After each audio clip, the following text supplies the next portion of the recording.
আজকে শেখাবো প্লাজো কিভাবে কাটিং করতে হয়।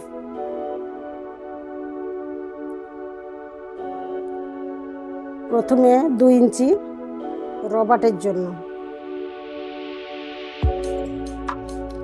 তারপরে 14 ইঞ্চি আসুন, তারপরে ঝুল যা হবে তা থেকে 2 ইঞ্চি এক্সট্রা। আবার এই সাইডেও তাই 14 ইঞ্চি ঝুল, 35 2 ইঞ্চি এক্সট্রা।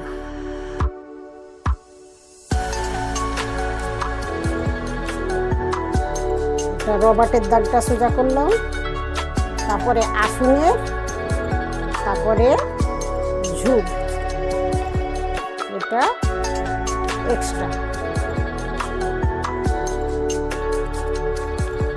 এবার প্রথমে বেল্ট আছে 48কে 4 ভাগ করে 12।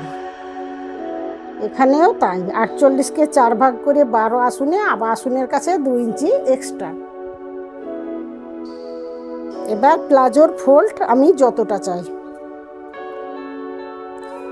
এখানে 18।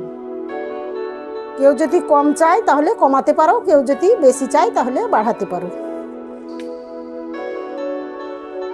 এবার লাইনটাকে সোজা করে দিই।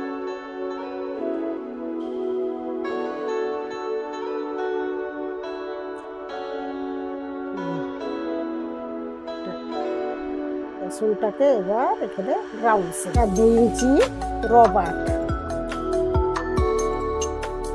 এটা 14 ইঞ্চি আসুন,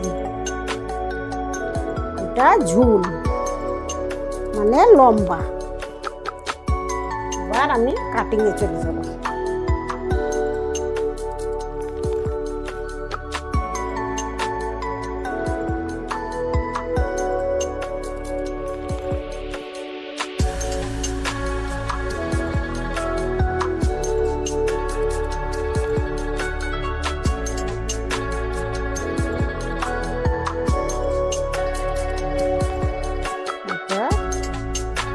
কলি লাগাবার কাজ, এটা আমার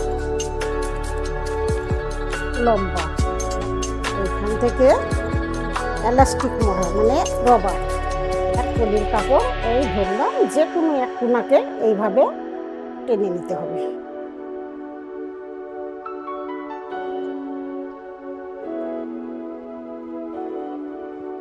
এটা আমাদের কলি।